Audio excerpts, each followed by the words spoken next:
Want that cool echo effect on your voice? In this video, I'll show you exactly how to add it in Adobe Audition, step by step. Let's get started. Open Adobe Audition. Import your voice recording into Adobe Audition. Press Ctrl+A to select the entire audio track. Go to the Effects menu, choose Delay and Echo, then click on Echo. In the Echo Effect settings, adjust the parameters to achieve your desired sound. Learn how to add echo to your voice.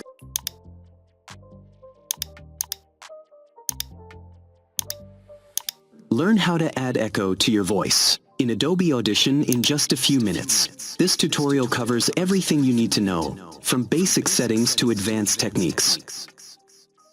Click on the Apply button to finalize the effect. Thanks for watching.